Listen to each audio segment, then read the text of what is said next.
No, no,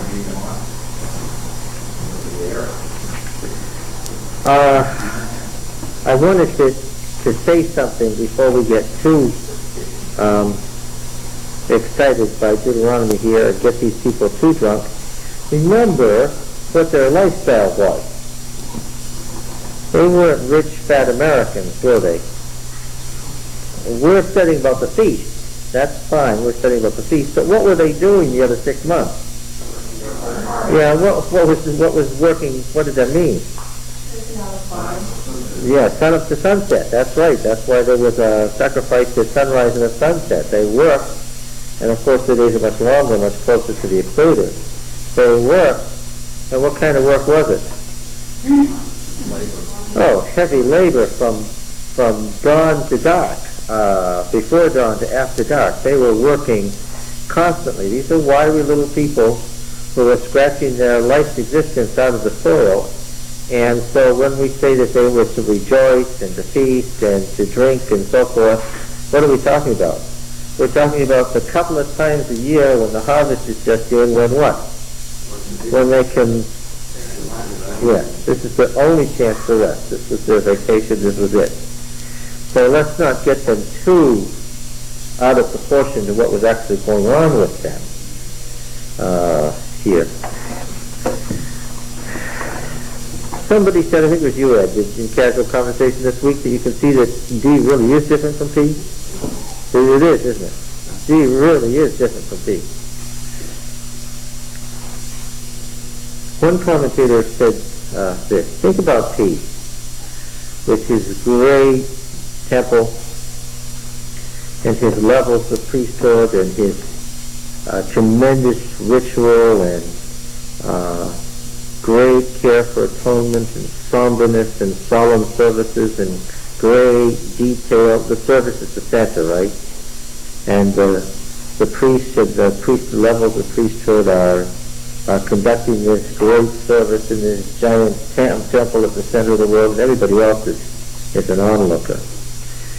And in Deuteronomy you have not much emphasis on priesthood at all. The priests live among the people, and the families go together to rejoice and give thanks at Thanksgiving at the harvest. Somebody said that P's religion represents what form of Christianity? Yes. It's the Catholic end of the... And the D is what? The family, the community, the local community, the barn raising, the Thanksgiving. What is that? That's much more the Protestant congregational, way at the other end of the spectrum. And you can see both of those in there. Now, I just want to read a few verses from where we stopped to the section on the Feast of Tabernacles, and then I want to talk about that. We had been talking about the sacrifice of the firstborn male animals, chapter 15 and verse 19. All the firstling males that are born of your herd and flock you shall consecrate to Yahweh your God. You shall do no work with the firstling of your herd, nor shear the firstling of your flock. That's the old law. Quoted in P, but here it's worked out differently. What does it become?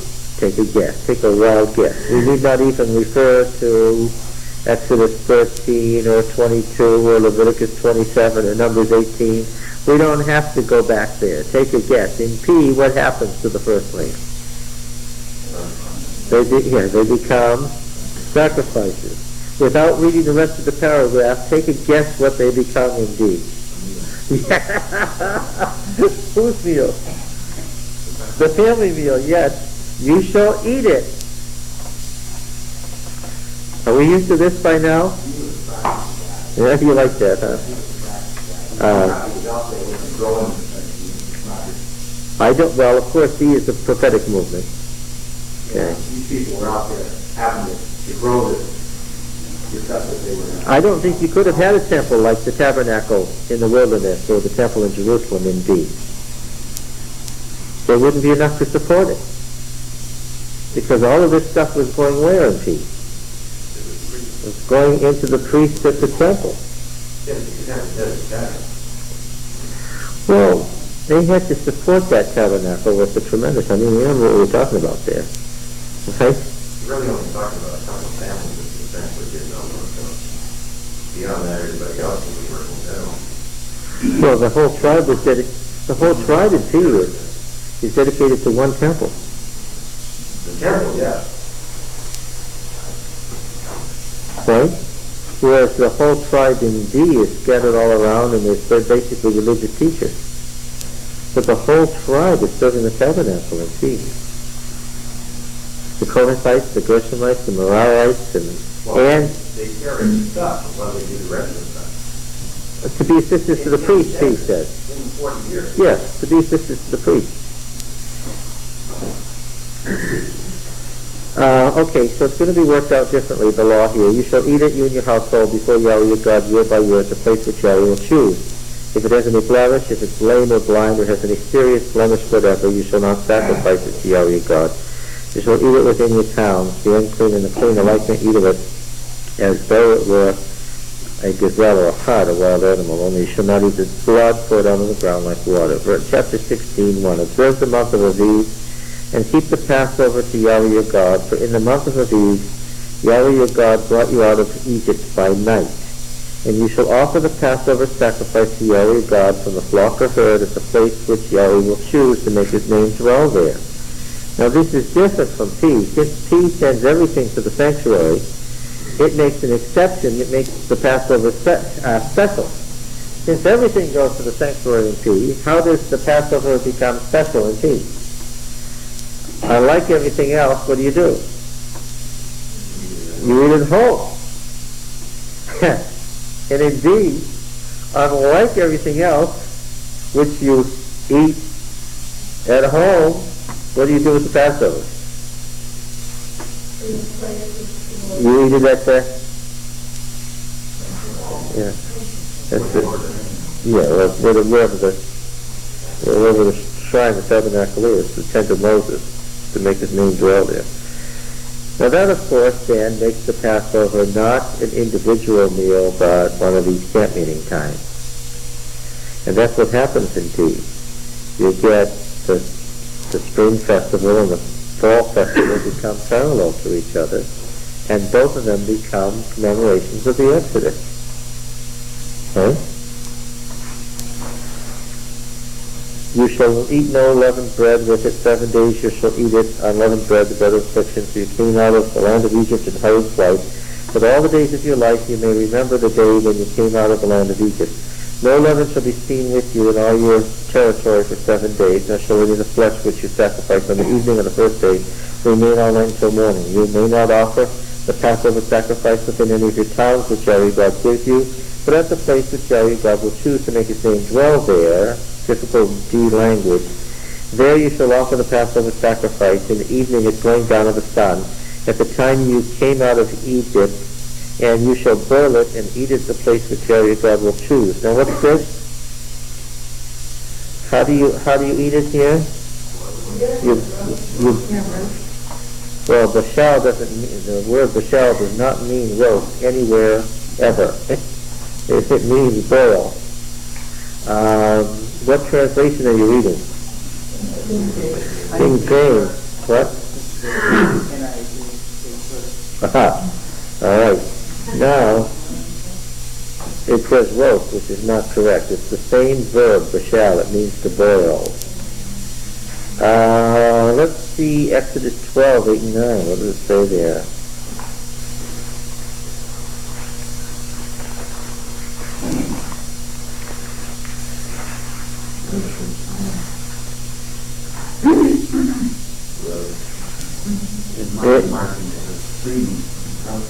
They shall eat the flesh that night roasted, with unleavened bread and bitter herbs they shall eat it. Do not eat any of it raw, or, and there the word is bashal, or boiled in water. He says, don't do this very same verb that he says this is the way you should eat it. How did they do it at the Mushite sanctuary where Samuel was? Right? don't, can we find that? I think we can. Over to Samuel. Let's see.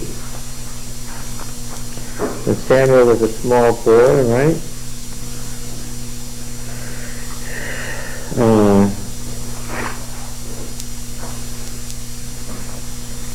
Tells us about Eli's house. Remember that? 2:15. 2:15. Yeah. But before that was when the priest would come over. Say to the 13. Custom of the priest of the people was that when any man offered a sacrifice, the priest servant would come while the meat was boiling. Do you see the verb, Richard? This three-pronged fork in hand. Yes, the shell. It's the shell, the same verb. Yeah. So the point that I'm making is that in this, what we know was a Mushite sanctuary, how did they do it? They boiled it. And D says that's how you're supposed to do it. Whereas P says what? Don't do that. Roast it. Don't boil it.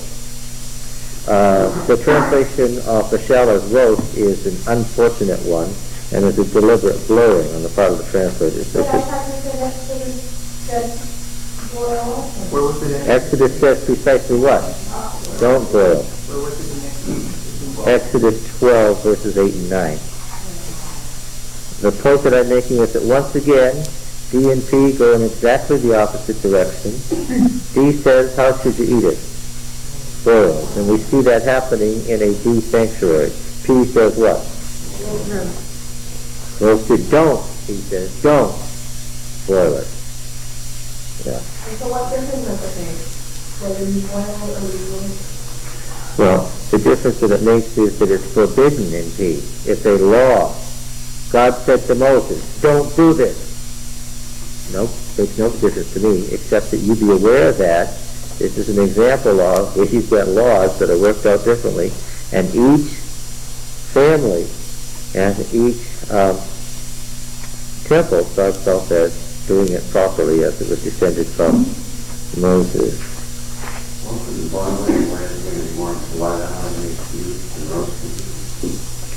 Well, what it actually said in the passage we just read in Samuel is that they boiled it first and then roasted it. And so that's how you see a custom developing in two different directions. They boiled it and roasted it, and eventually it became a law in one place that you must roast it, it became a law in the other place that you must boil it. These are the common descendants of a common law that started out one way and worked gradually in two different directions as time passed. Okay. All right. Just as we have the whole Passover business being a communal thing in Deuteronomy and an individual family thing in P. All right. Verse 7, and you shall boil it and eat it at the place which Yahweh your God will choose, and in the morning you shall turn and go to your tent. For 6 days you shall eat unleavened bread. On the 7th day there shall be a solemn assembly to Yahweh your God. You shall do no work on it. Then count 7 weeks to the Pentecost, the time that you put in the sickle to the standing grain. Then you shall keep the Feast of Weeks to Yahweh your God, with the tribute of a freewill offering from your hand, which you shall give to Yahweh, who blesses you. And you shall rejoice before Yahweh your God, you, your son and your daughter, your manservant, your maidservant, the Levites within your towns, the sojourner, the fatherless, and the widow who are among you, at the place which Yahweh God will choose to make his name dwell there. You shall remember that you were a slave in Egypt. Typical motivation clauses of D. You shall remember that you were a slave in Egypt, and you shall be careful to observe these statutes. The kind of thing we expect the Deuteronomists to say by now. Right? Okay. So the two spring festivals were at the beginning and the ending of the harvest. The Passover coming in March or April, and the Pentecost coming in April or May. Now the vintage harvest, of course, is the October or November, usually in November. thing, and this becomes the one that becomes the much more prominent as we read through the history. The fall feast becomes ultimately the big feast of the year. Keep the Feast of Booths 7 days. When you make your ingathering from your threshing floor, your wine press, you shall rejoice in your feast, you and your son and your daughter, your manservant, your maidservant, the Levite, the sojourner, the fatherless, and the widow who are within your town. For 7 days you shall keep the feast of Yahweh your God at the place which Yahweh will choose. Because Yahweh your God will bless you in all your produce and all the work of your hands, so that you will be altogether joyful. Okay. Now let's talk just for a moment about the feasts in general and the Feast of Booths and Tabernacles in particular. That the word tabernacle there is not the tabernacle. Oh no. This is not Mishkan. No, this is the booths that they made when they were living in the vineyards, when they were harvesting the vineyards. They didn't go home.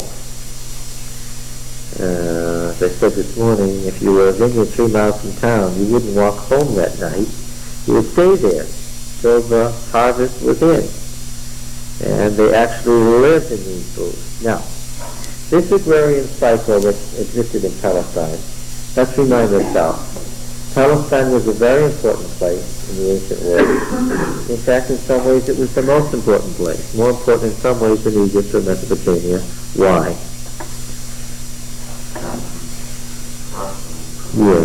Yeah. The land bridge from Europe to Asia and Africa. The center of commerce and culture, the center of the world, the navel of the earth. Okay? Now, inevitably, whoever lived there was going to turn out to be important in world history and important in world culture. Right? Whoever lives there, I don't know if the Canaanites had retained it forever, what society would look like, or if it would even have lasted. But the point is that monotheism and these 2 little kingdoms that managed to last 1,000 years, think of that, monotheism and these 2 little kingdoms managed to last 1,000 years in this area where these great empires wanted to land, where they had to have it to protect themselves from each other. And when our Hebrew forefathers settled there, they were inheriting the land from the Canaanites, who already lived there and had for centuries. They were inheriting an agrarian cycle that pre-existed them. We're already seeing indeed that they inherited the cities. They inherited the wine presses and the vineyards and the threshing floors and the cleared fields and so forth. Now they did some more clearing in the Central Mountain Range. Certainly very few people lived in the Central Mountain Range when they got there.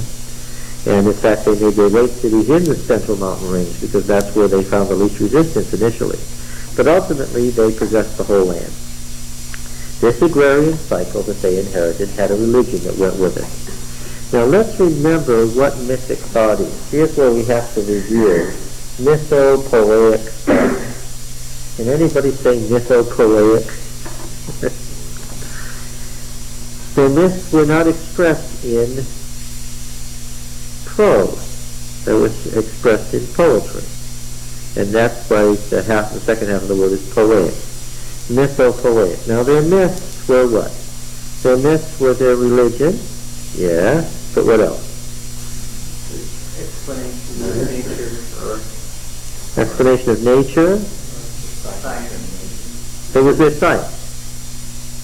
The myth was their scientific explanation of, because of force. When they explained the relationship of the forces of nature in terms of the personalities of these gods, were they making a religious statement or a scientific statement? Well, did they ever dream that there was any distinction between a religious and a scientific statement? No, of course, it's exactly the same thing.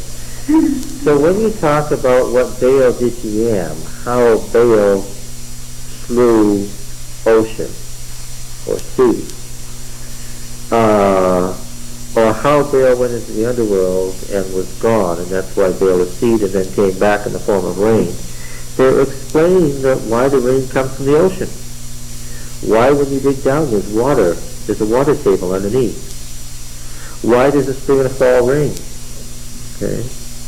When they explain an eclipse in terms of what happens to the moon goddess, what is going on in her menstrual cycle, they were explaining the observable facts about the moon. Right? Okay. There is no distinction between telling the story about the moon as a woman and telling the facts about the moon as a heavenly body. Exactly the same thing. They observed the phenomena of nature, and they described the phenomena of nature and the relationship of the forces of nature in terms of the personalities of those personified forces. Okay? Now then, they observe that nature is orderly and also chaotic, and so they divided this very simply into two sets of forces. There's a force for order in the universe, in the cosmos, and there's a force for disorder and chaos. Now they observed, interestingly, that this tendency toward order in the universe and disorder in the universe was also visible where? Besides in nature, generally, where else did they notice these same tendencies? In mankind, yes, that's right. So, they concluded that nature, now remember nature was self-created and evolutionary in its development. The older gods of the cosmogonic myths were just the original forces of nature out of which the more understandable, separable forces of nature developed.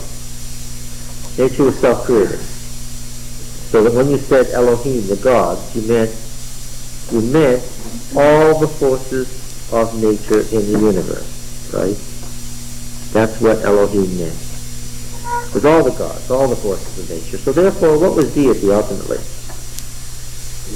Nature. How did nature come to be? You see, there was no divine mind outside of nature determining the course of nature, rather what? Yes, nature evolved, and that evolution had no first cause. They taught in circles, they wouldn't have to go back to the beginning. There was a cycle endlessly. There was an endless cycle. That's exactly how they explained it. There was no beginning. You couldn't say in the beginning. Why? There was no the beginning. This is why they had so little regard for history, and why the prose narratives of history found in the Old Testament are so very unusual in the ancient world. Why? Because if everything is the endless cycle of nature and it repeats endlessly, then what? What's the point of history? Why? Well, can't we learn from history? There's nothing to learn. Why? Because what's going to happen? It's going to go its same course. And what influence can we have over it? Only this, they said. At those crucial junctions where nature is in transformation from chaos to order, mankind is part of nature. It plays a role just like the gods of order and chaos. In fact, mankind is in a mediating position between the gods of order, who are above, and the gods of chaos, who are below. The ocean depths are the forces of chaos beneath. Okay? Now, since mankind was an important force in nature, it would be good for mankind at those crucial moments where destiny is turning, where for the next cycle things could be quite chaotic or quite orderly, depending on whether the forces of chaos win or the forces of order win. This was not predetermined to all the forces of nature. We could have a dry season. We could have the gods of chaos break out and have locust invasion or something, right? It behooves man, therefore, at these crucial junctions, to enter into the side of the forces of nature that man felt should win at this moment. Okay? So this would be the time at which mankind would order itself into an orderly unit and act in behalf of, get this, in behalf of the gods that they wanted to win. Okay? If Baal needs to be resurrected, then what? If he's down in the underworld and needs to be resurrected, then what? How? Well, we can shed a little blood into the soil. We can drain a little life off into the soil so that what? So that Baal can get that extra push he needs. If Baal Anak needs some life force, then it would behoove us all to have sexual activity at the same time. How? How will this help? It will help give the collective natural force of mankind an assist to the gods of order and give life an extra chance. Right? Now we could all sit back and do nothing during this time, and what would happen? Well, maybe not. Maybe the gods of order would win. Maybe the gods of chaos would win. But if the gods of chaos won and we died, because we'd now be under the control of those forces of nature which represented death, whose fault would it be that we were going to die? Well, maybe not. Maybe if we'd given all these gifts we could have, we would have died anyway. But nevertheless, what should we do? Yes. And so throughout the ancient world in the spring and fall, when it was time for the rains to come, and it was time for the harvest to mature, and it was time to reorder nature after the long dry season of the winter months or the long dry season of the summer months, when it was time for the spring or the fall rains to come, then in Canaan, as in Egypt, as in Mesopotamia, mankind was ordered to do what? Now the great festivals were conducted in the temple throughout the world to do what? To give, well, not to shed blood, to do anything that could be done to well, persuade would be give sort of a personified idea to it. To just throw the natural life force of mankind in favor of the gods of order and life. How are we still on blood? Animal sacrifice, human sacrifice? Were better human sacrifice or better blood? Well, yes, animal sacrifice is one way, human sacrifice is another way. The offering of children was another way, of course. And of course, they didn't always necessarily die, these sacrifices. They just bled them, yes. So the priests of Baal were dancing around his altar, cutting themselves, remember? Yes. So, the deal was throughout the world, we've got to do something at the turning point of destiny to try to, because we're part of the forces of nature, and mankind collectively has a lot of power. We will enact the same roles that the gods are going through right now. We will do the same thing. We'll get some water from the ocean and we'll beat it with sticks. They actually did that. To do what? Sympathetic magic, of course. Yes, of course. If you're beating part of the sea's water, then what are you doing? You're putting the collective force of mankind on Baal's side in his fight with Prince P. Okay? That's right. We'll do everything in our power to assist here and throw the weight of the life force of nature that is in mankind onto the right side. Now that's what was going on at the Spring and Fall Festivals throughout the world. How did Israel view this sort of mythopoeic thought? You knew there was a dry season. You knew you had to get the rain. The Canaanites' appeal, of course, was to the fundamental facts that could be observed. You know there's life in the sun because, that's right, put a plant in the dark and what? We know there's life force in the river because we'll plant one here and we'll plant one over there and we'll keep one away from water and we'll put the river's water on the other and what? And you know that there's an underworld river and an upper world river. You can reach the underworld river just by digging down. Yeah. So how then did the monotheism of Israel meet this view of reality? This view of reality based on the observable phenomena of nature. It wasn't nonsense, it was the facts, as they could observe them. What did Israel say about that? They must have loved it because they kept going to that side all the time. Well, it seemed to be the facts. Obviously, there was something about it that seemed compelling to them. But how did Israel teach it? How did the theology of Israel preach it?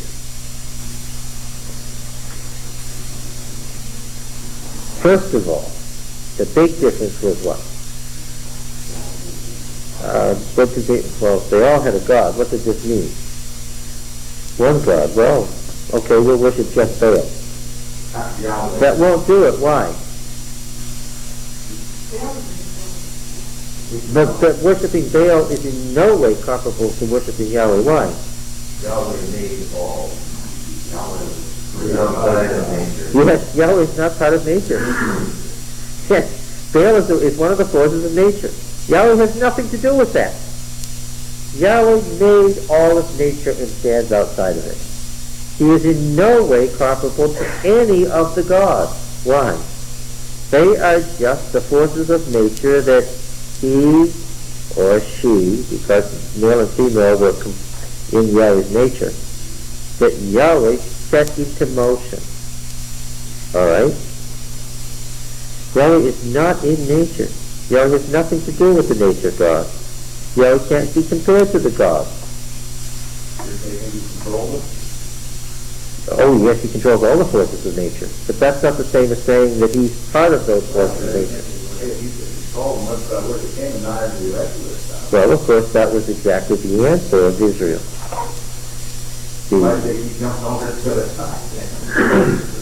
Well, because apostasy is easy. Well, why did we? No, but don't you think that's comparable to that? Isn't sin itself comparable to that? No, but that's not, that's not what I'm getting at. Don't we have that same kind of thing where we say that brings about the end of the world depends on us partly and to give God an assist. That's part of the story, but if you make that the whole story, then it's incomplete. It doesn't tell the truth. Remember that if we don't do it, whatever will cry out and whatever, so God really doesn't, he doesn't depend on it to do the job. He just gives us the story. It is a story that it's not something that's necessary. Now, then, the obvious way that Israel is going to deal with this whole business of the Spring and Fall Festival is to emphasize what part of the theology about Yahweh. Yahweh is what?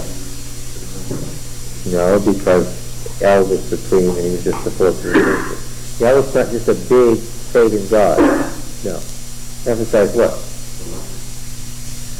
Well, the builder of Yahweh is creator, of course. That's the issue. Yahweh is the creator.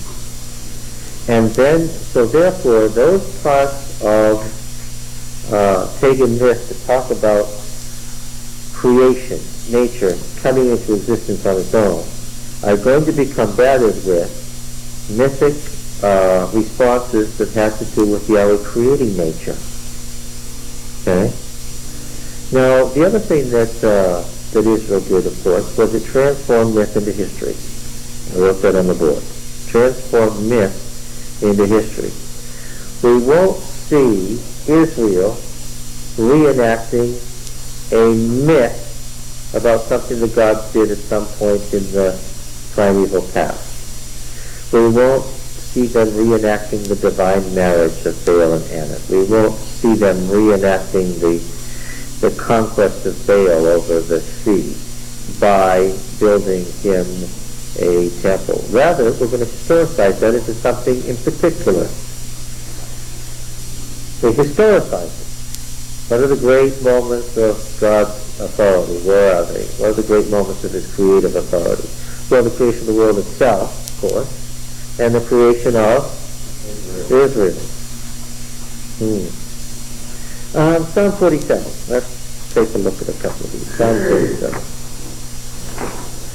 We're going to look at psalms of enthronement that were sung or used at the Feast of Tabernacles. Now,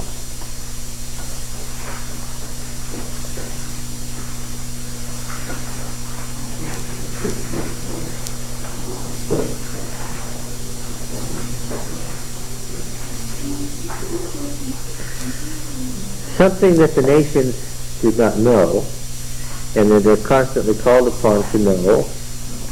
The nations, of course, are represented in Israel and in Judah by their ambassadors. And you will remember, I have cited this so many times, the bitter complaint of the Philistines against Israel, against the Israelites, was what? They worship nothing. If they are atheists and the haters of the gods who worship nothing. That was the big complaint against the Hebrews. The knock on the Hebrews was they worship nothing. Correct? Correct? Well, technically correct. Why? Literally, the word nothing is no thing. And technically, Israel worships no thing. So technically, the argument that they worship nothing in nature, nothing that could be conceived or perceived in nature, was correct, as annoying as it was. You see, in that sense, the Hebrews aren't helping society in general from the pagan view of it. If we need everybody to get in there and get on the side of the life force, and the Hebrews are what? They just have a good time with the feast. Yeah. They're not reenacting them. They're not going through the ritual. You've got to enter in with sympathetic magic. Identity of appearance is identity of essence. So you've got to do the same things in the same order. You've got to do what Baal was doing as he did it to help him along the way. And the Hebrews, what? They weren't. At least we know, whether we're in Egypt or we're in Babylon, what? Everybody, you may have your own names for the gods, but everybody is cooperating in this fight for life. But the Hebrews, what? They're just out there worshiping their nothing.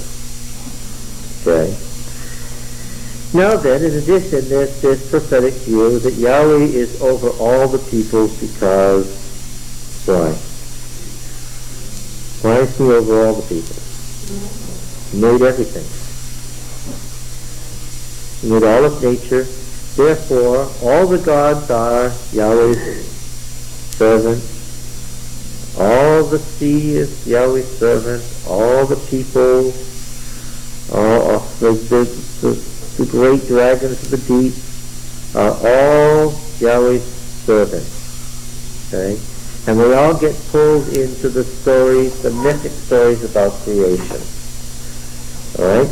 Now then, look at this Psalm 47 and notice verse 5. God has gone up with a shout. Of course, the shout is the shout of recognition, of kingly recognition. The word for royal acclamation. The king, when a new king was proclaimed, he went up and made the acclamation of his people. God has gone up with a shout of acclamation. Yahweh with the sound of the trumpet blast. Sing praises to God, sing praises to our King, sing praises for God is King of all the earth, sing praises with a maskil. Now, what do you think it means that God has gone up with a shout?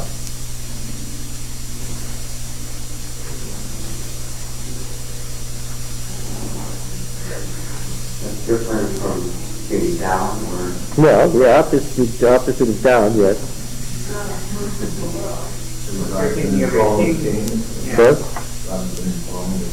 God has been enthroned as king. Well, of course, my starting off by saying these are songs of Yahweh's enthronement is a big hint. Yes. Where would he go to be enthroned?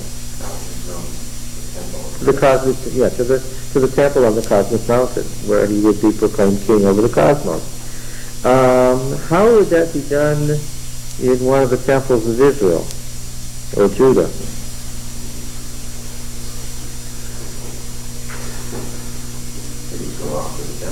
He would go up to the temple. How would you know he was going up?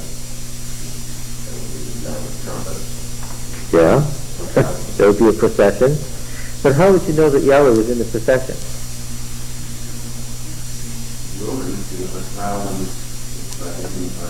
Yes, there's a cloud at the beginning of the procession in one of the Psalms that we're going to read. They incense the front of the procession with a thick cloud. It even says that in the Psalm we're going to read. That's a good place. What is the evidence par excellence that Yahweh is there? How do you know that he's there? What's thunder and lightning? Yes, that's the divine storm. Yes. What is the ultimate symbol of Yahweh's presence in Israel? I'll keep at it. The ark, of course. Yes, the carrying of the ark up to the temple. And when did they do that? Indeed, how often did they do that? Take a guess. Before we go very far. Yes. Nothing escapes this group. All right. Now, 47:1. Clap your hands, all people. Shout to God with loud songs of joy. For Yahweh, the Most High, is terrible, a great king over all the earth. He subdued peoples under us and nations under our feet. He chose our inheritance for us.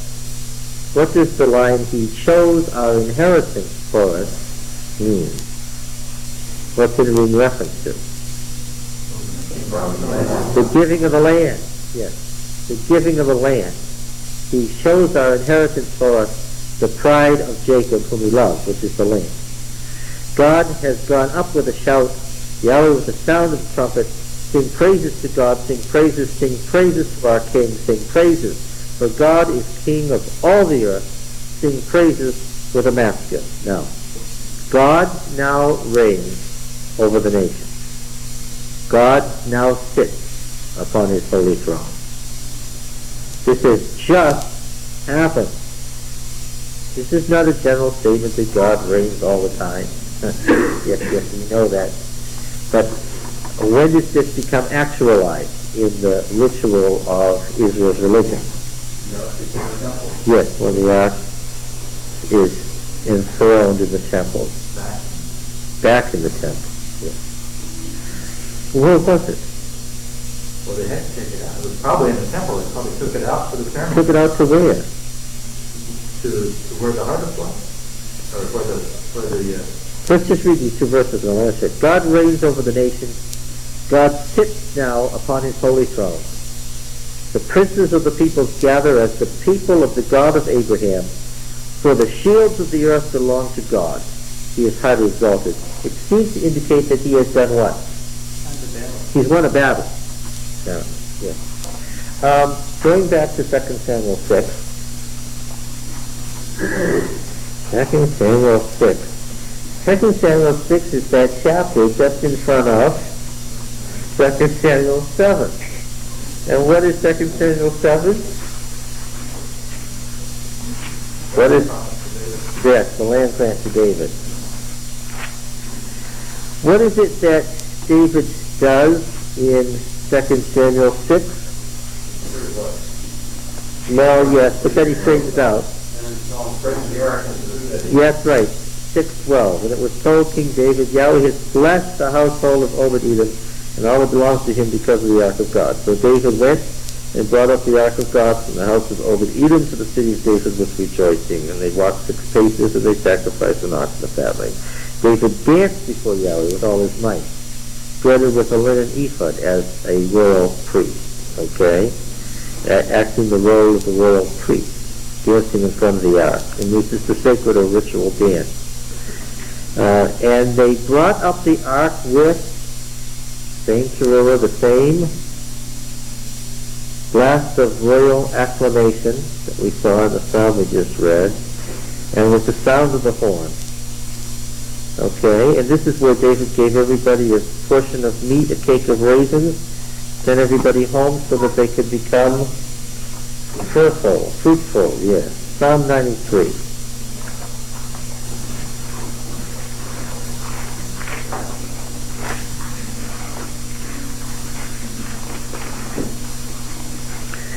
We read a late reflex of these Psalms of Enthronement in Revelation 19 this morning in the college church. A passage that quotes these royal Psalms of Enthronement. Keep your finger right here in Psalm 93 and go over to that. I wanted to, Revelation 19. Perhaps we'll read Revelation 11 first. This is an example of a late reflex of the enthronement passages from the... Of course, if you don't know that Revelation is quoting Psalms of Yahweh's enthronement, then you're not going to get it, right? Now here we are in Revelation 11, in verse 17. I'll begin in verse 15. The seventh angel blew his trumpet. The blowing of trumpets, of course, is the beginning of the autumn festival. And there were loud voices in heaven saying, the kingdom of the world has now become the kingdom of our Lord and of his Christ, and he shall reign forever and ever. Do you catch it? Are you all awake? It has now become, this is a psalm of what? Of enthronement. The 24 elders who sit on their thrones before God fell on their faces. The 24 elders are the ancient cosmic court, the gods, right? Now demythologized into the elders of the two Israels. Fell on their faces and worshiped God, saying, we give thanks to thee, Lord God Almighty, who art and who wast, that thou hast taken thy great power and begun to reign. Get it? The nations reign. This is one of the common themes of Psalms of Enthronement. The nations rage. And what does Yahweh have to do, therefore? There's a worldwide rebellion. What does he have to do? He has to subdue that chaos of worldwide rebellion. This is the origin of all concepts of eschatology. The great rebellion against God at the end is that great moment just before he takes up where he has to put down the rebellion. The nations raged, but thy wrath came, and the time came for the dead to be judged. But of course, what happened at the autumn festival? What was the 10th day of the 7th month? What was it? It was the Day of Atonement. It was the Day of Judgment. That's what followed this festival. This whole festival was so you could get ready for the judgment and pass through the judgment correctly. So rewarding thy servants, the prophets and saints, and those who fear thy name, both small and great, and destroying the destroyers of the earth. Revelation 19.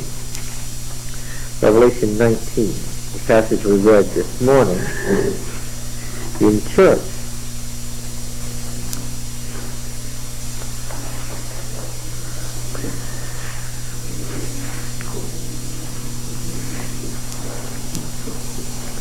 Verse 6. Then I heard what seemed to be the voice of a great multitude, like the sound of many waters, and like the sound of mighty thunderings, crying, Alleluia!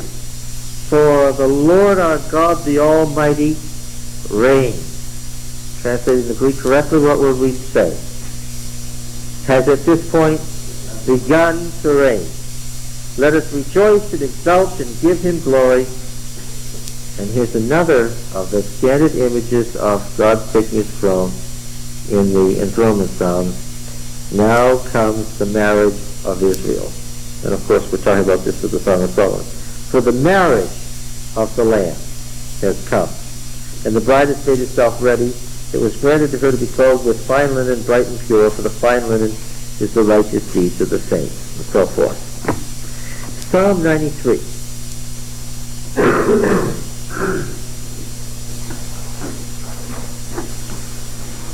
This will be very familiar stuff.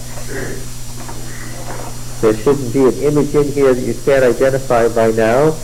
The Lord reigns. How should I translate it? Yahweh now reigns. He is now robed in majesty. Yahweh's robed, he is girded with strength. Yea, the world, yes, the world is now established. It shall never now be moved. They pass through the crisis and set destiny for the next cycle. Thy throne is established from of old, thou art from everlasting. The floods lifted up, O Yahweh. The floods lifted up their voice. The floods lift up their roaring. What's that all about? Yes, the sea monsters, the Chahom, the great deep, the dragon Tiamat, who is the dragon. Tiamat, who is the dragon in the Babylonian myth, is simply Chahom, the deep, in Genesis 1. And merely, what does it say? Genesis 1. He brings out dry land from the water, and what? And do the dragon successfully oppose him? Oh no. It says he made the great sea dragons also at this point. He simply calls them into existence. They have no power over him. Okay? Here, the fight against the sea, the fight against the chaos of the sea, is one of the standard images in the ancient mythology which has been transformed in Israel. Mightier than the thunders of many waters, mightier than the waves of the sea, Yahweh on high is mighty. He's on high. Where is he? On the cosmic mountain. Thy decrees. Now this word decrees here is the word for what the God did when he set the destiny of nations and peoples at the beginning of the cycle. What did the gods do in Babylon, Egypt, and Canaan when they won the battle against the forces of chaos and they set order? They issued the decrees of order, and that's what's referring to here. Thy decrees are very sure. Holiness befits thy house, O Yahweh, evermore. Now the temple, which of course is itself a symbol of the whole cosmos, is in order. Right? The temple has 7 levels, as we've already seen. The whole cosmos is now in order. Does the Feast of Tabernacles look back to the fertility that has just been realized in the harvest, or look forward to the fertility that is to come? Okay? It's not as much fun as it used to be now. Well, skip 94, 95 for the moment. 96. Another familiar line. Oh, sing to Yahweh a new song. Why is it a new song? Yes, because of course. Yes, it's the song of the new age which is now dawned. Sing to Yahweh all the earth. Sing to Yahweh, bless his name. Tell of his salvation from day to day. Declare his glory among the nations, his marvelous works among all the peoples. For great is Yahweh and greatly to be praised. He is to be feared above all gods. For all the gods of the peoples are idols. He's to be feared above all gods. Those are just what? Those are just gods, and therefore they're just what? They're just idols. He is to be feared above all gods, for all the gods of the peoples are idols. But Yahweh made the heavens. Honor and majesty are before him. Strength and beauty are in his sanctuary. Ascribe to Yahweh, O families of the peoples. Ascribe to Yahweh glory and strength. Ascribe to Yahweh the glory due his name. Bring an offering. Come into his courts. Worship Yahweh in holy array. Tremble before him, all the earth. Say among the nations, Yahweh now reigns. Yea, the world is now established. It shall now never be moved. He will judge the people with equity. Now, after all, immediately after the New Year, the 8 days of the New Year feast, what comes? Comes the day of judgment. Which, of course, for the people who have passed through this feast successfully, is the day of salvation. This is why it's called in the prophets the day of Yahweh. the day of the Lord. Okay? Say among the nations, Yahweh now reigns, yea, the world is now established, it shall never be moved. He will now judge the peoples with equity. Let the heavens be glad, let the earth rejoice, let the sea roar and all that fills it, let the field exult and everything in it. Then all the trees of the wood sing for joy before Yahweh, for he comes to judge the earth. He will judge the world with righteousness and the peoples with his truth. And the judgment here is not as in P, what? The day of judgment here is not as in P, what? Solemn, somber. What is the note of, what's the note struck at the idea of God's judgment? Joy. Why? What is he doing when he judges? He's setting things, yes, he's setting things in order. He's removing the chaos into which things had got themselves. You wonder, was he really, he must have felt guilty. I mean, that's when someone who hasn't done anything. The person, It's a joyful moment because you're they're judging and you're coming out right. Well, for someone who's guilty, it is very well, but the person who created Genesis, Exodus, Leviticus, and Numbers, as they now stand, wasn't feeling guilty as he did so. What was he concerned about? The guilt that had built up on Israel and now Judah, that he believed, if not checked, would do what? Destroy them. Yes. So as Moses, he was taking the guilt of the people. Oh yes, he was playing the same mediatorial role. Sure. Everyone makes statements. Sinners are just organizers. Yes. Psalm 97.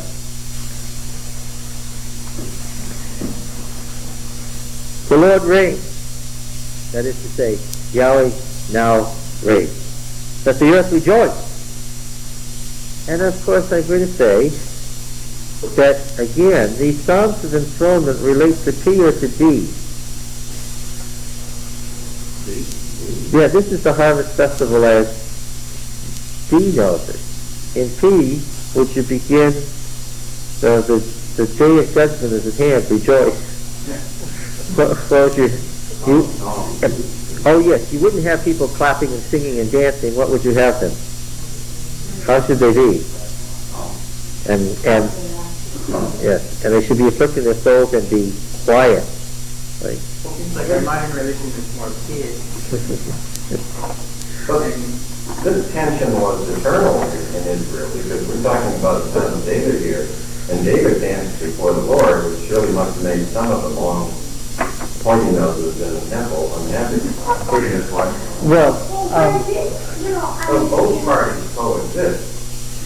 But this is the two start, at the beginning, when all this was given to you during the wilderness and all that. no, that's not how it was. You're missing the point. When did the two different things start? They developed from a common source, and the common source was in the period of the judges, and they developed differently when you had two kingdoms. And when did you have two kingdoms?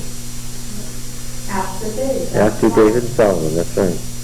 So up to that point, But it wasn't either it's not that simple either. Already up to that point, you had two different recognitions of the wilderness religion, represented by what?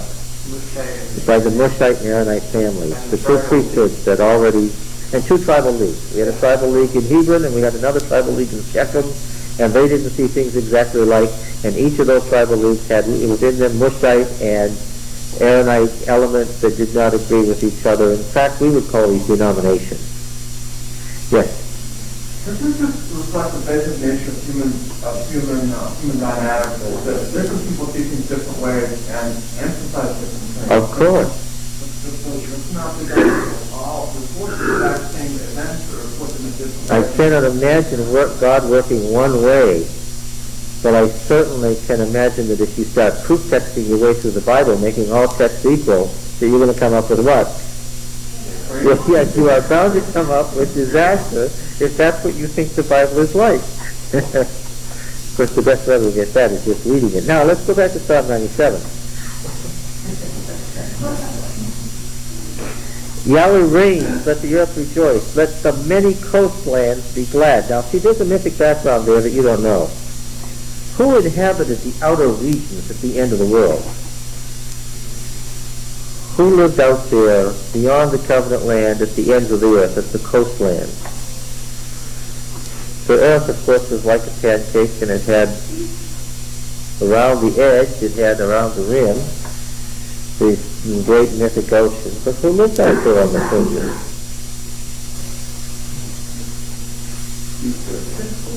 Well, of course, when you get to the sea surface, but who lives on the coastland? Trolls, yes, that's the right answer.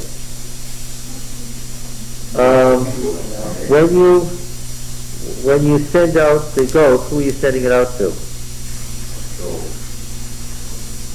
To the hairy ones, right?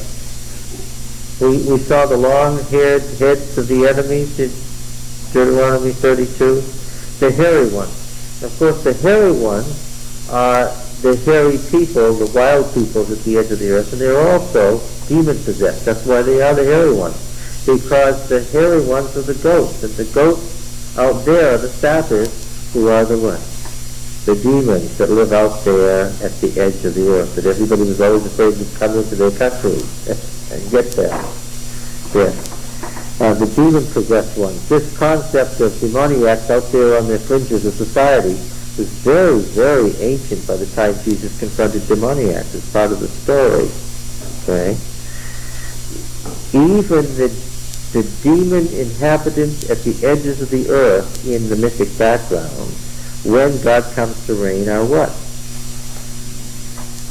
How are they? How are they feeling here? They're happy, they're glad, they're rejoicing. Clouds and thick darkness are round about him. Right? We saw this one of the standard images of God. The theophany, he appears in the dark cloud, in the nimbus cloud, the cloud that brings the thunderstorm and the tornado. Right? It was just such a cloud that he came in on the night that he parted the sea. Right? All right, a cloud that he was on Sinai and so forth. Clouds and thick darkness around about him, righteousness and justice are the foundation of his throne. And of course, there is that big gulf fixed between Yahweh and the gods, because Yahweh, unlike the gods, is moral in nature. Right? There were no 10 moral commandments from Baal. Why?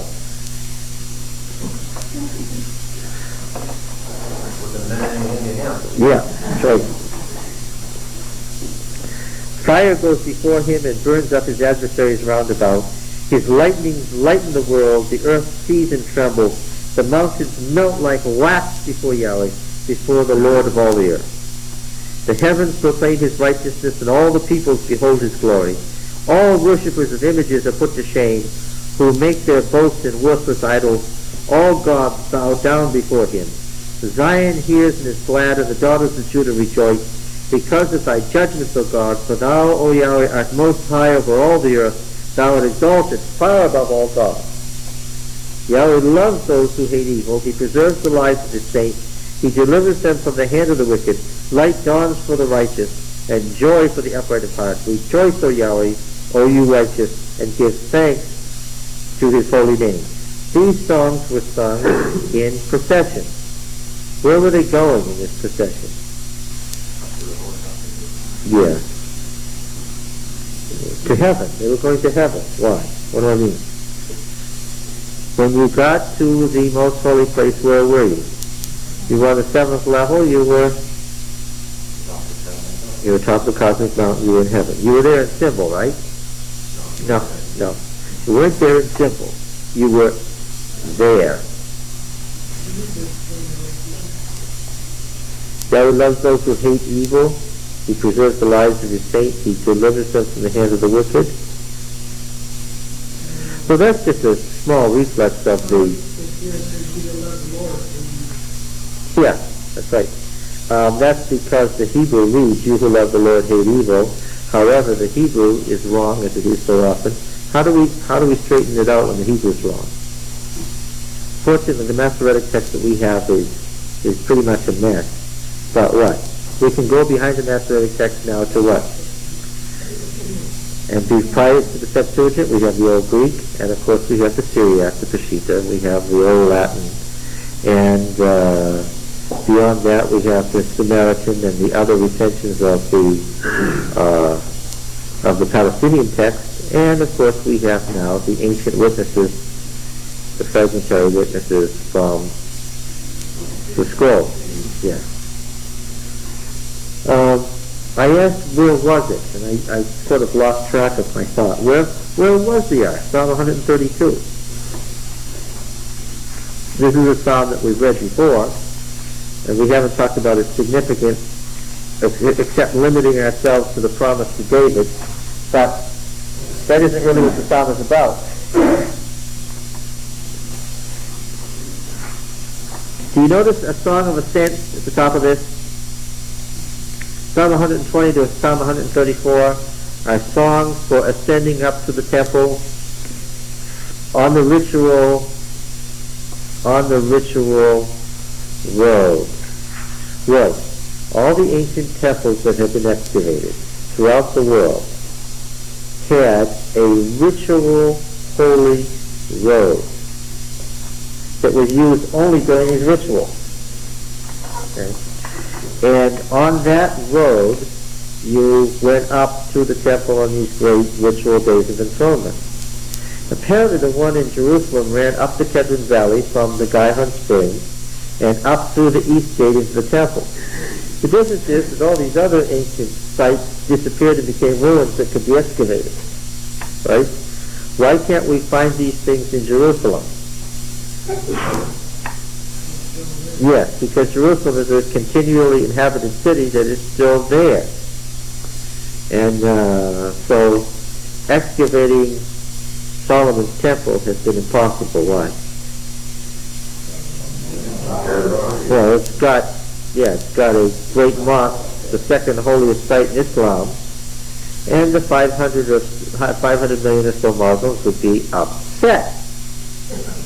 They wouldn't find that all that pleasant. So, no excavation. Now, I'm making an analogy here. We can't say that there was a ritual road because having dug it up. But if there wasn't a ritual road, this would be the only great temple that didn't have one. We can be sure there was a ritual road. There was a ritual road to the temple in Bethel. What? No. No, well, if you made that mistake, you'd be dead. Nobody would do that. People understood what you did and didn't do. You said it was definitely, you mean that they lived, God was striking down, and someone last night and killed them. Somebody was killed. That was, Well, just like nobody would walk into the Holy of Holies and say hello to the priest. Yeah. was this road so long then that they couldn't cross it to get from one side to the other? Or Yes. They would run up the whole. Or were they allowed to cross it even if they didn't travel on it? Well, they had to go around it, and it's referred to in a number of places in the Old Testament. Yahweh's road, or the Holy Road, the Via Sacra, is mentioned in a number of places. One reason we posit that it was there is because the way of Yahweh is mentioned so often that there must have been one. Yeah. Remember, O Yahweh, in David's favor, all the hardships he endured, how he swore to Yahweh and vowed to the mighty bull of Jacob, I will not enter my house or get into my cushioned bed. I will not give deep sleep to my eyelids or slumber to my eyes until I find a place for Yahweh, a dwelling place for the mighty bull of Jacob. Lo, okay, that's the speaker. Who would be saying this? Well, a priest or somebody speaking in behalf of David in the ritual. And then here is the report to David. This is a ritual text, folks. You catch this? This is a ritual text. Here's the report to David. This report to David was spoken long after David was dead. Who would the report be made to? To the king. Yes, the David, because David is not a name. We know the guy's name was Elnathan. It is a title, the beloved. Lo, we heard of it in Ephrathah. Now, Ephrathah is the county south of Jerusalem. Bethlehem of Ephrathah in the Christmas story. Yeah.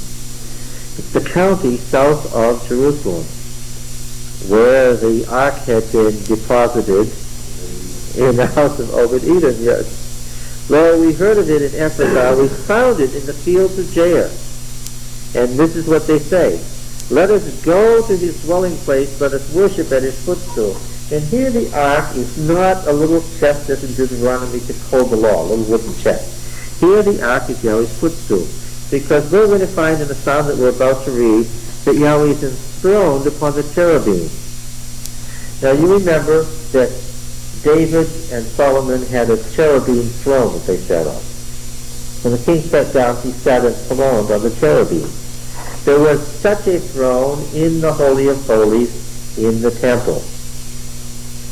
And when Yahweh sat on that throne, these were big, right? They were 10 feet across. Right? The wings touched the outer walls.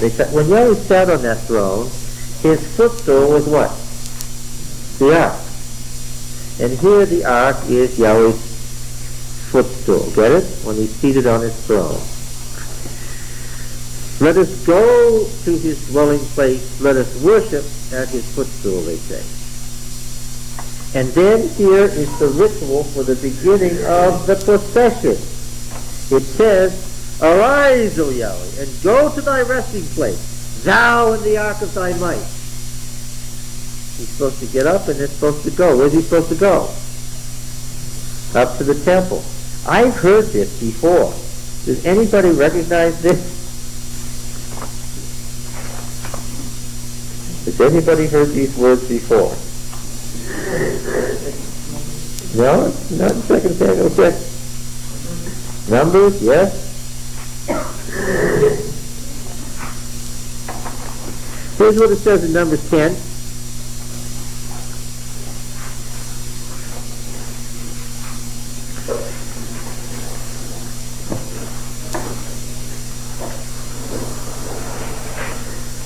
It says in verse 33, So they set out from the mount of Yahweh.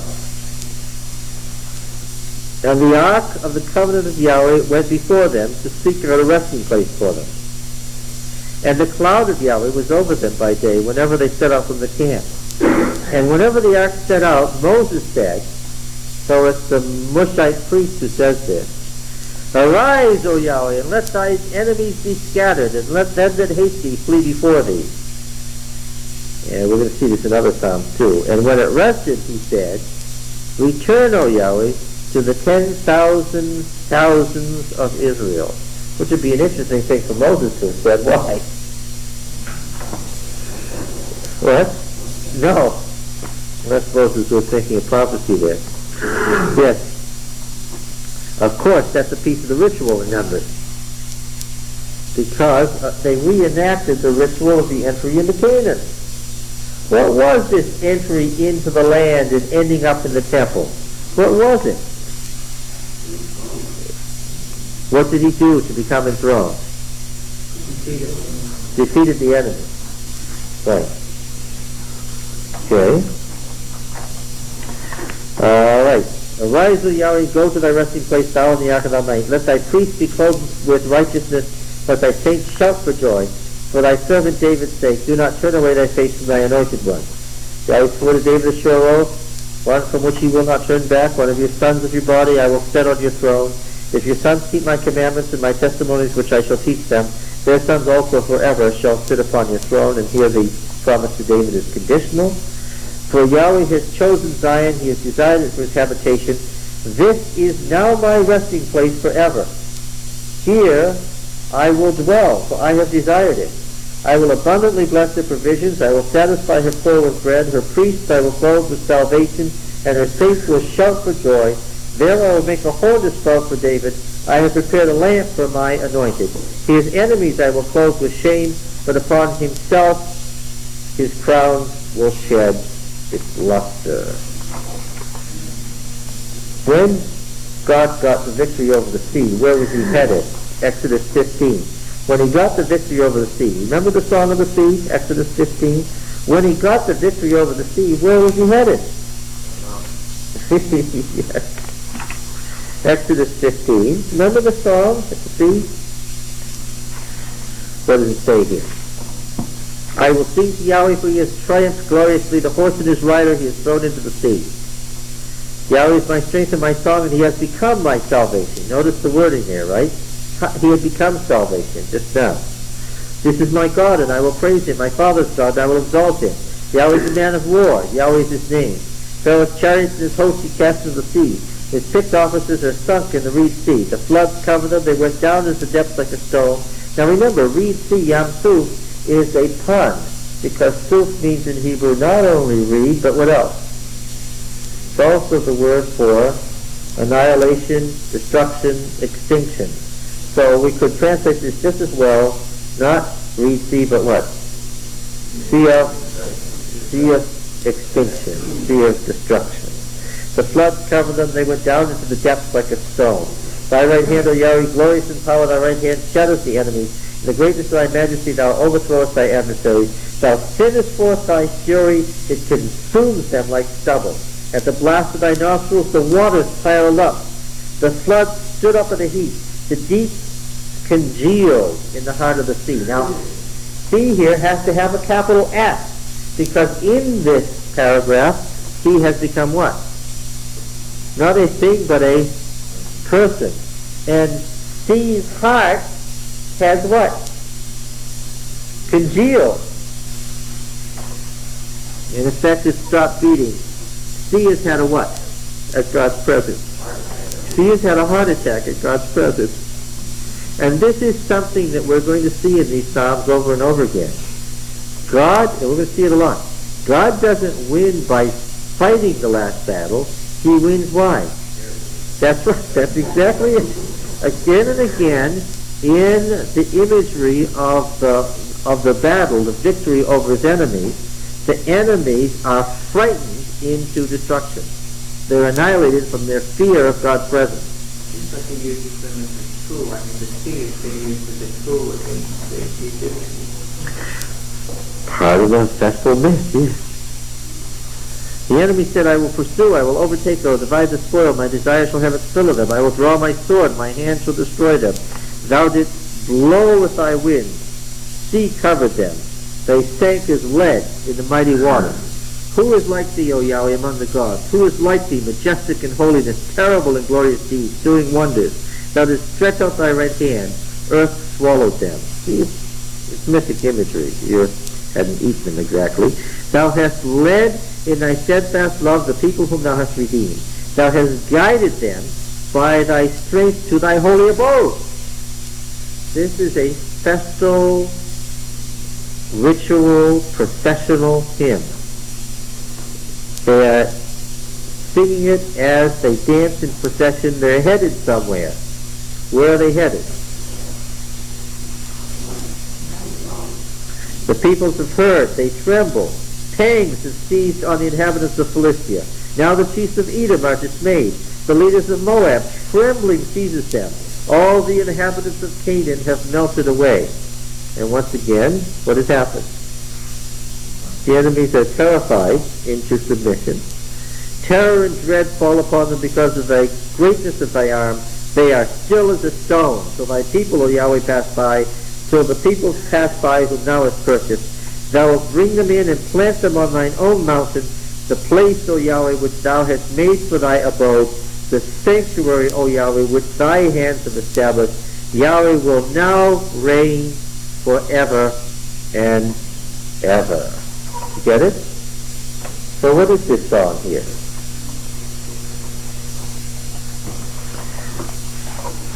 What is it? Coronation. Yes. Where does this occur at? Takes us all the way from the sea of extinction to the cosmic mountain. Well, it doesn't say Zion. It does? Oh, no, wait a minute. Yes, that's what? That's perhaps Hebron or Gilgal or Shechem or Shiloh or Jerusalem. Huh? Yes. Yeah. When we get one of those later hymns that says Zion, what do you know it means? You know it means Zion. When we get one of these earlier hymns about the holy mountain, what do you know it means? It means Yahweh's shrine somewhere. Yes, somewhere in the covenant land after the conquest. Of course, the fact that it's still here means that eventually, where did the hymn end up? Huh? Well, the fact that it's here means that it ended up in what locale? Jerusalem, ultimately. Yeah, but we can't automatically read into it something it doesn't say, but we expect it to say because of preconception. Yeah. I've heard that before somewhere. Let's see now. Well, that was a note I heard in my Bible from earlier Testament. Okay. So, how do you know that it's Zion then? Yeah, better watch those marginal glosses. Okay. So, what did we read? What psalm were we at? We read Psalm 97. Have we read that yet? Yes, we have. So let's read 98 then. Oh, sing to Yahweh a new song, for he has done marvelous things. His right hand and his holy arm have gotten him the victory. Yahweh has made known his victory. He has revealed his vindication in the sight of the nations. He has remembered his steadfast love and faithfulness to the house of Israel. All the ends of the earth have seen the victory of our God. So here is the cosmic war. Keep your finger right there. Let's look at Psalm 48 just to talk about this. Psalm 48. Keep your finger there. We're coming right back. Great is Yahweh and greatly to be praised in the city of our God. His holy mountain, beautiful in elevation, is the joy of all the earth. Mount Zion in the far north. Again, is Jerusalem in the far north?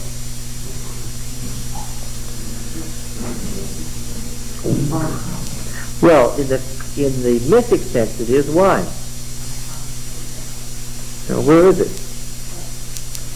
The North Star. Yes, it's beyond the North Star. It's in the second polar star. Right? It's at the top of the... Yes, it's at the top of the cosmic mountain. Where is that? The cosmic mountain, as everybody knows, sits on the North Star and the circumpolar stars that go around it, at the top of the dome of the heavens. You all know that, right? Sure you know that. We've talked about it lots of times. Right? Again, what do they not believe about place that we assume automatically about space? That's right. We assume if we're here, we're not there. Did they make any such assumption? In fact, they directly believe that if you were here, what? That meant you were there. That's why Isaiah saw the Lord high and lifted up in the temple. Didn't have a vision, he was there. Okay, so when you get to Jerusalem, you are at the cosmic mountain, therefore you are where? In the far north, in the dome of the heavens. That's why medieval churches had domes, you know. What did that dome represent? Well, look up in it. What is it? The people who built it tell you it's the dome of the heavens, and who's up at the top? Yes, that's right. His holy mountain, beautiful in elevation, is the joy of all the earth. Mount Zion in the far north, the city of the great king. Within her citadels, God has shown himself a sure defense. Now here's the cosmic war, the last great war. When I say the last, it comes just before what? Yes. You have to have this war so that you can have creation, because the putting down of the rebellion is the beginning of the creation. For lo, the kings assembled. Now look, this is not a particular historical event, right? For lo, the kings assembled. They came on together. As soon as they saw it, they were astounded. They were in panic. They took to flight. Trembling took hold of them there. Anguishes of a woman in travail. what's the it. The psalmist doesn't even bother to tell us in verse 5 what the it is that was so horrifying. He doesn't have to tell us. What is it? It's the presence of God in Zion. His glory is revealed, and what? And that's what gets them.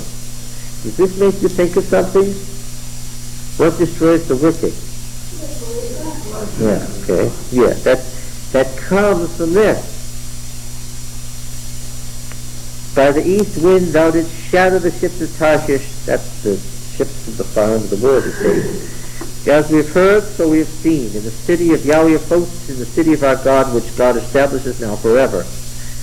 We have sought on thy steadfast love, O God, in the midst of thy temple. As thy name, O God, so thy praise reaches to the ends of the earth. Thy right hand is filled with victory. Let Mount Zion be glad. Let the daughters of Judah rejoice because of thy judgments. Walk about Zion, go round about her, number her towers, consider well her ramparts. Now, of course, the original part of this is a procession. Where were they going? Around what of the city? The wall. The circumnavigation of the walls is part of the ritual of making the city secure for the next cycle. Yes, they actually, this is not just a nice song. They actually did go around the city. Right? Walk, that is to say, march. The word really means to march in procession around Zion. Go around her, number her towers, consider her ramparts, go through her citadels, that you may tell the next generation that this is God, our God forever, and He will be our guide forever. Getting back this victory thing in Psalm 97, is it? 98? Okay. The victory of our God. Verse 4, make a joyful noise to Yahweh, all the earth. Break forth into joyous song and sing praises. Sing praises to Yahweh with the lyre, the sound of the melody, with trumpets, the sound of the horn. Make a joyful noise before the King, Yahweh. Let the sea roar, and all that fills it, the world and all those who dwell in it. Let the floods clap their hands, let the hills sing for joy together before Yahweh, for He comes to judge the earth. He will judge the world with righteousness and the peoples with equity. One more here. Let's read 99. Why are all these Psalms together? Well, we seem to be reading one after another. What? They didn't like vain repetition, so they had to probably use a different one each time. Yes, oh yes. These Psalms are all different parts of a ritual that took how long to conduct? 8 days. Yeah. Yahweh now reigns. Let the people tremble. He sits enthroned upon the cherubim. Let the earth quake. So where is He now? In the temple. By the way, there has been a progression, in case you didn't know. He is now what? Reached what? He's there. The ark has reached the temple. Yahweh is great in Zion. Oh, no, did they take it out and put it all back in one day? Yes, right. So, what did they do during the night? Oh, well, there's some Psalms that talk about that. We'll come to it, yes. He sits now enthroned upon the cherubim of the earth quakes. Yahweh is great in Zion. He is exalted over all the peoples. I wonder what the ambassadors from other nations thought, who spoke for Jerusalem, about all this worship of nothing. All this praise to what wasn't there. Remember, the ark itself was an absolute mystery. Why? There's this cherubim, and in the middle where the idol would be, there's what? There's nothing. All right, let's see. Let them praise thy great and terrible name. Holy is He, mighty King, lover of justice. Thou hast established equity. Thou hast executed justice and righteousness in Jacob. Extol Yahweh our God. Worship at his footstool. Holy is he. Moses and Aaron were among his priests. Samuel also was among those who called on his name. I love the parallelism. Right? So what do we find here in that parallel couplet?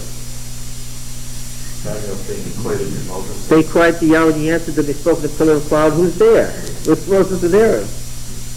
Samuel. Right?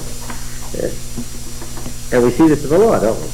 The laws that Samuel made are, God said to Moses. Right? Moses and Aaron were among his priests. Samuel also was among those who called on his name. They cried to Yahweh and he answered them. He spoke to them in the pillar of cloud. They kept his testimonies and his statutes that he gave them. And their testimonies and statutes were delivered to Moses, Aaron, Samuel. O Yahweh our God, thou didst answer them. And all those that he wrote to me. Yes. Among examples. They're being used clearly as a set of examples. Thou didst answer them. Thou art a forgiving God to them, but an avenger of their wrongdoing. Extol Yahweh our God and worship at his holy mountain, for Yahweh our God is holy. Okay, it's not surprising that Psalm 100 concludes this here. Make a joyful noise to Yahweh all the land. Serve Yahweh's gladness. Come into his presence with singing. Know that Yahweh is God. It is he that has made us, and we are his. We are his people, the people of his the sheep of his pasture. Enter his gates with thanksgiving, and his courts with praise. Give thanks to him. Bless his name. For Yahweh is good. His steadfast love endures forever, and his faithfulness to all generations. How about that entry into the court? Should we read that? Psalm 24. Is it Psalm 24?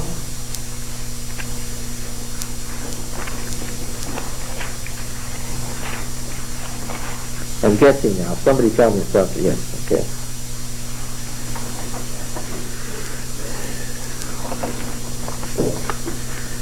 Also identified by the Mishnah as another song for the Feast of Tabernacles. The earth is Yahweh's and the fullness thereof, the world and all who dwell therein. For he has founded it upon the seas and established it upon the rivers. Lots of meaning to that. Literally, what did they believe? Literally, what did they believe? That the earth sat on the ocean like a raft on water. So the earth literally sat on the water. They knew that that was so. How did they know?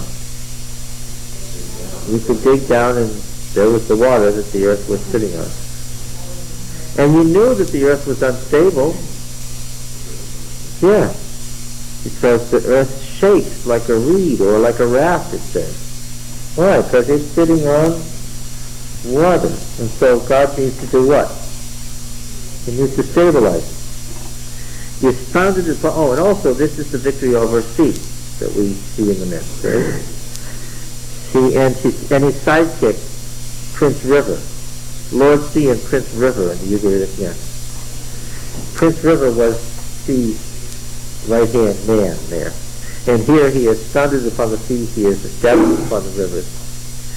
Now, this is one of those typical entrance hymns that was made at the Feast of Tabernacles when the procession was going to enter.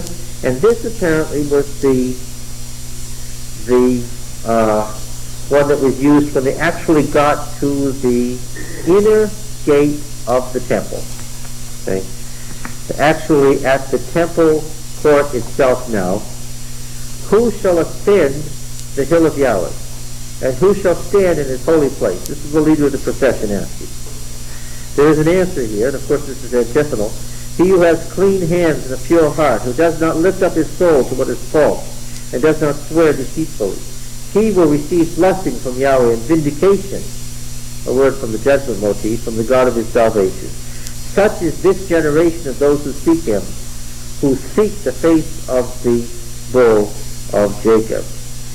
Lift up your head, O gates, and be lifted up, O ancient doors. They demythologized the entry hymn from the Canaanites. that the King of glory may come in. Who is the King of glory antiphonally now, the gatekeeper? Answer, the host, Yahweh strong and mighty, Yahweh mighty in battle. Because the implication is one of victory. Lift up your heads, O gates, and be lifted up, O ancient doors, that the King of glory may come in. Antiphonally, who is the King of glory? Answer, Yahweh of hosts. He is the King of glory. Okay?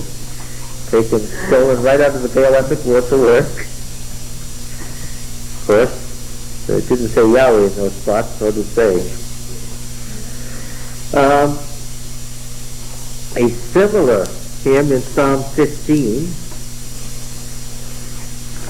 also used at the Feast of Tabernacles for who gets into the temple court. O Yahweh, who will sojourn in thy tent and dwell on thy holy hill?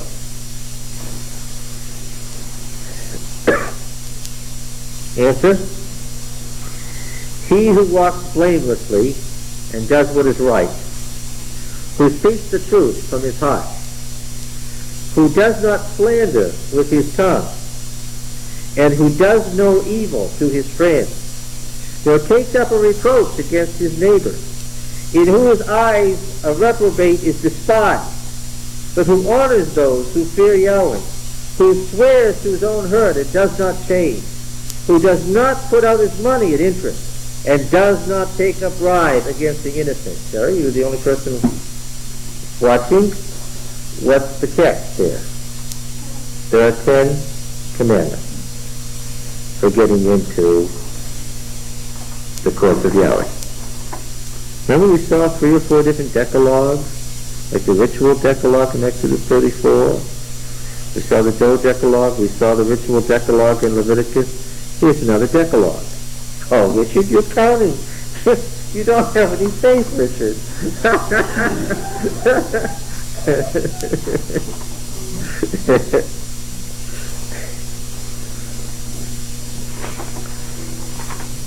It's a remarkably stern group.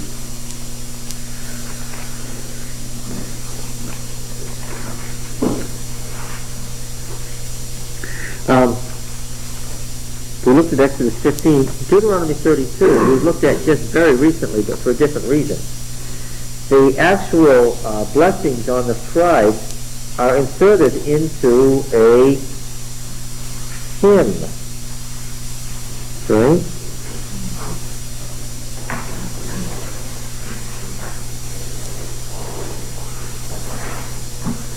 In this hymn, what does God do? Well, he takes vengeance on and destroys the enemy. Right? Is this one of the major themes of the Psalms? Yes, it is. How about, let's see, we have so many that we could look at.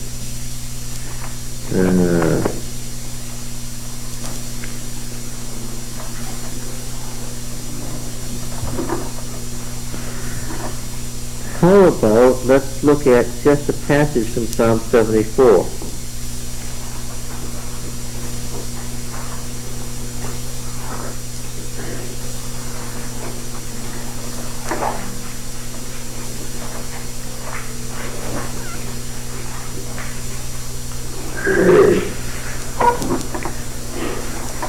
The evil adversaries get control of the temple. Psalm 74:4.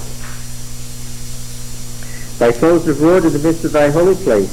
They set up their own signs for signs at the upper entrance. They hacked the wooden trellis with axes, and then all its carved wood they broke down with hatchets and hammers. They set the sanctuary on fire. To the ground they desecrated the dwelling place of thy name. They said to themselves, we will utterly subdue them and burn all the meeting places of God in the land. Okay, what do you think is going to happen? Verse 12 says, Yet God, my King, is from of old, working salvation in the midst of the earth. Thou didst divide the sea by thy might. Thou didst break the heads of the dragons on the waters. Thou didst crush the heads of Leviathan. Thou didst give him as food for the creatures of the wilderness. Thou didst cleave open the springs and brooks, and thou didst dry up the ever-flowing streams. Thine is the day, thine also the night. Thou hast established the luminaries of the sun. Thou hast fixed the boundaries of the earth. and thou hast made summer and winter. So, did you see there? What is God's victory over the enemies being compared to here?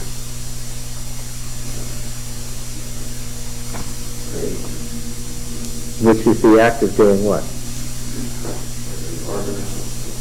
The crushing what? Huh? Crushing the Leviathan, Lotan, the dragon that we see in Ugaritic myth. Since they use this idea of dividing the water so often, why did some people with the idea that they didn't have to go through part of Well, exactly for that reason. Because it is not merely an historic image, it's what? It's an image drawn from poetry, from myth. And what the argument is that the myth came first, and out of the mythic imagery they did what? They began to tell a prose story that said, this is the way it was, based on what? Based on the mythic images. Yeah, that's the argument that is used to use. 2 Samuel 22. This is also a psalm. I'm not sure. I think maybe I can.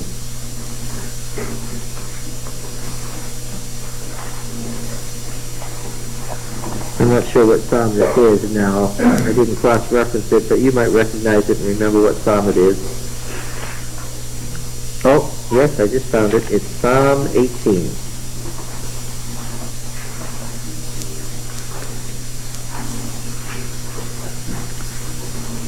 This is God saving His people.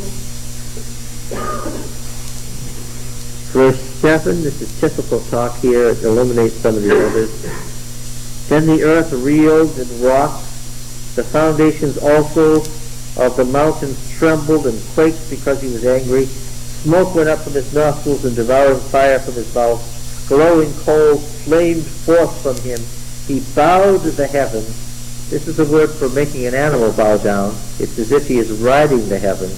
He bowed the heavens and came down. Thick darkness was under his feet. He rode on a cherub and flew. This is a fairly common statement here. He rode on a cherub and flew.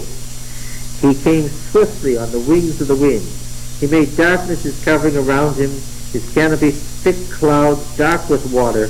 Out of the brightness before him there broke through his clouds hailstones and coals of fire. Yahweh also thundered in the heavens, and the Most High uttered his voice, hailstones and coals of fire. And he sent out his arrows and scattered them. He flashed forth lightnings and routed them. Then the channels of the sea were seen. At the foundation of the world they were laid bare. At thy rebuke, O Yahweh, at the blast of the breath of thy nostrils. You get it? You get the imagery? He comes riding out of the heavens as a warrior.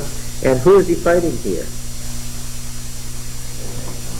Yes, you see the channels of the sea are laid bare. The foundations of the world are opened.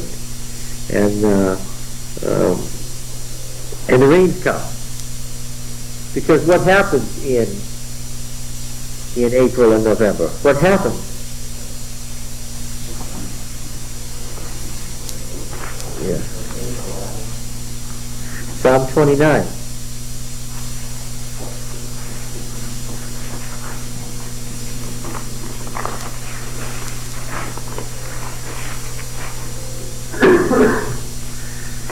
Ascribe to Yahweh, O heavenly beings, ascribe to Yahweh glory and strength, ascribe to Yahweh the glory of his name. Worship Yahweh in holy array. The voice of Yahweh is upon the waters. The God of glory thunders. Yahweh upon many waters. The voice of Yahweh is powerful. The voice of Yahweh is full of majesty. The voice of Yahweh breaks the cedars. Yahweh breaks the cedars of Lebanon. He makes Lebanon to skip like a calf, and Syrian like a young wild ox. The voice of Yahweh flashes forth flames of fire. The voice of Yahweh shakes the wilderness. Yahweh shakes the wilderness of Kadesh. Remember where they were encamped? The voice of Yahweh makes the hinds to calve and strips the forest bare. and in his temple all cry glory. What's happening over the Temple Mount at the time this psalm is being sung? What's going on over the Temple Mount? Yeah. Yeah. Did they need that thunderstorm? This is the beginning of the putting in of the new crop. This is the rain that brings life. And of course that's why you have these images of skipping like a calf, a young wild ox, making the hinds to calf, stripping the forest bare. Yahweh sits enthroned over the flood. Now he's sitting on the flood because what has he just done to the flood? He has conquered it. Yeah. Oh yes. Yahweh sits enthroned as king forever. May Yahweh give strength to his people. May Yahweh bless his people with peace. Yeah.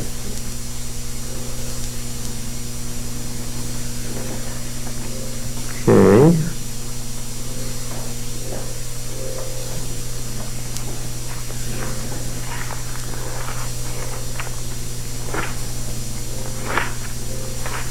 So it takes the form of a battle against the sea, takes the form of a battle against the nations. Where do the nations come? Where do they come? We read it in Psalm 48. Where do they come to fight Yahweh? To Zion, to the temple, yes. They attack the temple. They attack the temple, and in later imagery they gain control of the temple for a short time. Until what? Until God's presence is revealed and what? And they are, destroyed. Of course, it's the image in the later prophets. The nations surround the temple in Ezekiel 38 and 39, right? The nations surround the temple. They surround the holy city. The people are trapped inside the city. And then what happens? The same thing happens in Joel. God's glory is revealed in the temple, and what? The nations are consumed. In Daniel 11, the evil king of the north is sitting in the temple of God, and then he's ousted, and God destroys him on the holy mountains there in front of the temple. Okay, he and all his hosts. And God judges, and that's why the Kedron Valley east of the temple is called the Valley of Decision. Multitudes are in the Valley of Decision. That does not mean Zephaniah, it does not mean that they are there trying to decide. It means what? They are there and God is what?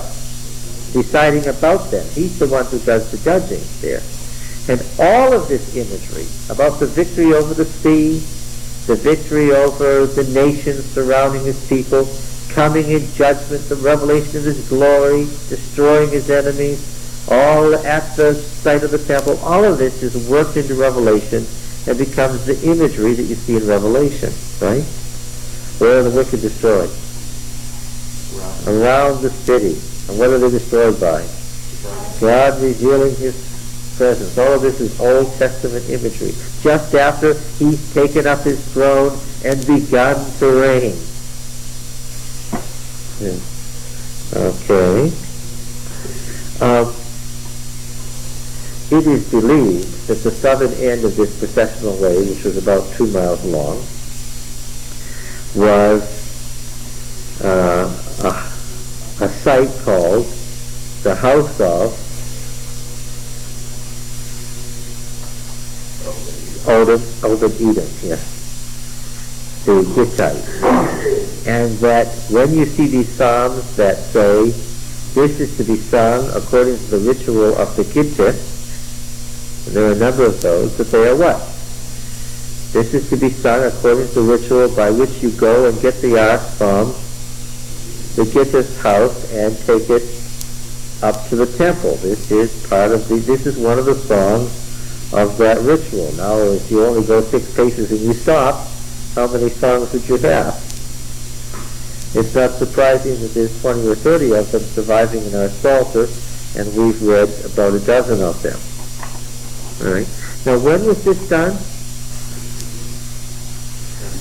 Spring and fall. Yes, spring.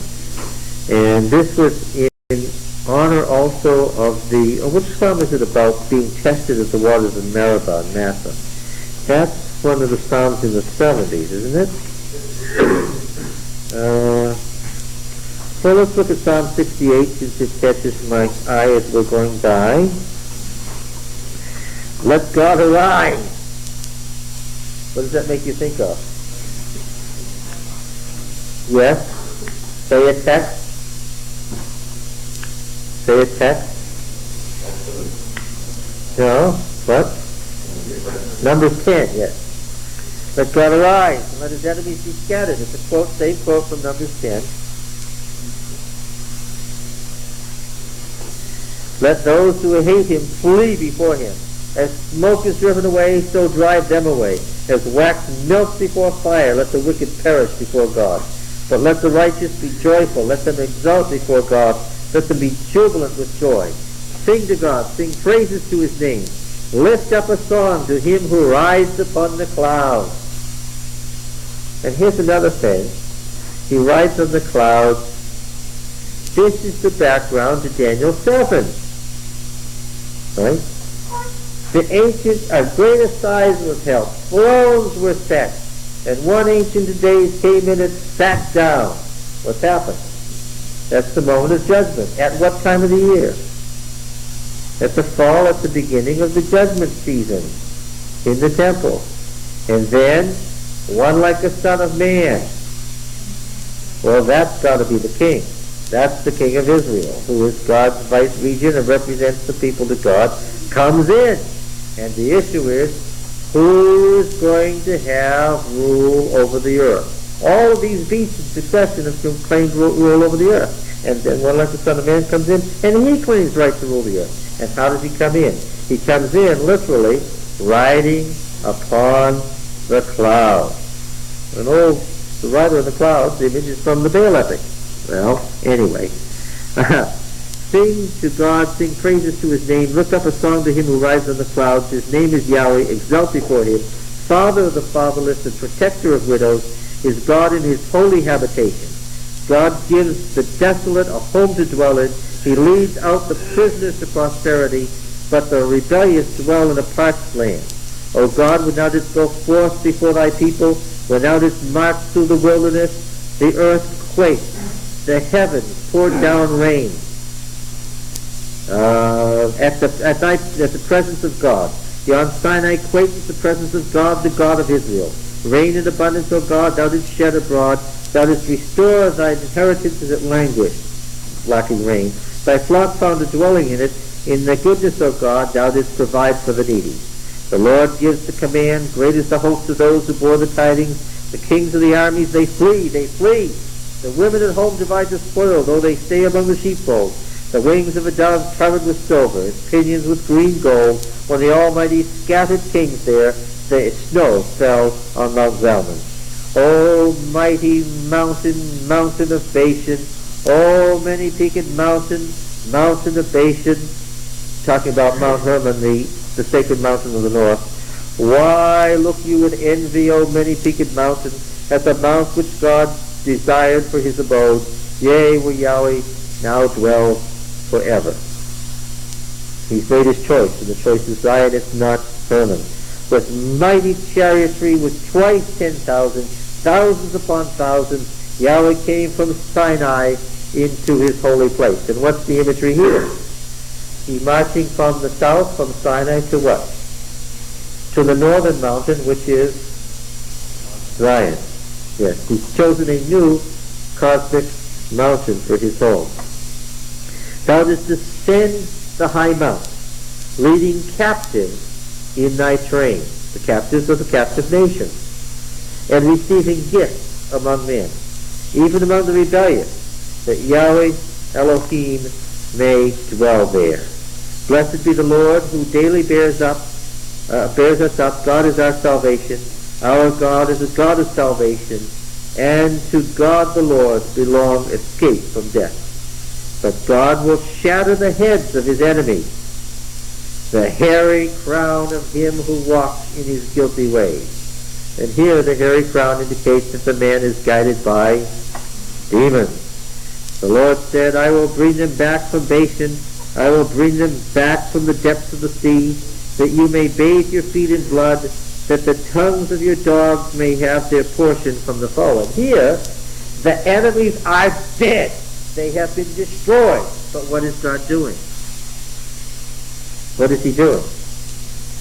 He's bringing them back for what? A second. Oh, that's interesting. Thy solemn processions are seen, O God, the processions of my God, my King, into the sanctuary. Is it clear? I mean, are we making this up, or did such a procession actually occur? The singers in front, the minstrels laugh, between them maidens playing timbrels. Bless God in the great congregation. Yahweh, O you who are of Israel's fountain. There is Benjamin, the least of them, in the lead. The princes of Judah in their throng. The princes of Zebulun. The princes of Naphtali. Summon thy might, O God. Show thy strength, O God, thou who hast wrought for us. Because of thy temple at Jerusalem, kings bear gifts to thee. Rebuke the beasts that dwell among the reeds, the herds of bulls with the calves of the people. The beasts that dwell among the reeds, of course, in Job, Leviathan. Trample underfoot those who lust after tribute. Scatter the peoples who delight in war. Let bronze be brought from Egypt, so that Ethiopia hasten to stretch out her hands to God. Sing to God, O kingdoms of the earth. Sing praises to the Lord, to him who rides in the heavens, upon the ancient heavens.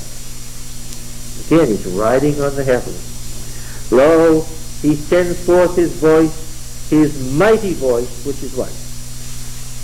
Which is what? The thunder. Ascribe power to God, whose majesty is over Israel, and his power is in the skies. Terrible is God in his sanctuary, the God of Israel. He gives power and strength to his people. It was the stated position of these Psalms that it is fated, because of the decrees of fate, it is fated that God will rule over how much of the pagan world? All of it. And though the pagan world may not now know it, they are told it, they are warned about it, that what? Even though they worship the God, nevertheless, what is fated? The time will come when what? They will all be under the control of God. Yahweh. Yeah. All right.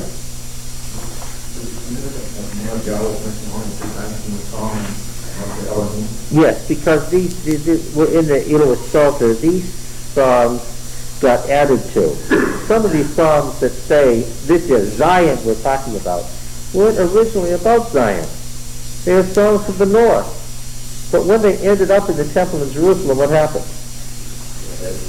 Additional stanzas were added to now make it relevant to the feast as it was conducted there. All of this went on at the Thanksgiving feast in November. So isn't that nice? For 8 days and 2 hours. For 8 days and 2 hours, yes. I thought we would have a timely class this time of studying the Thanksgiving festival as it was in ancient Israel. All right, thank you. See you 2 weeks from now, is that right?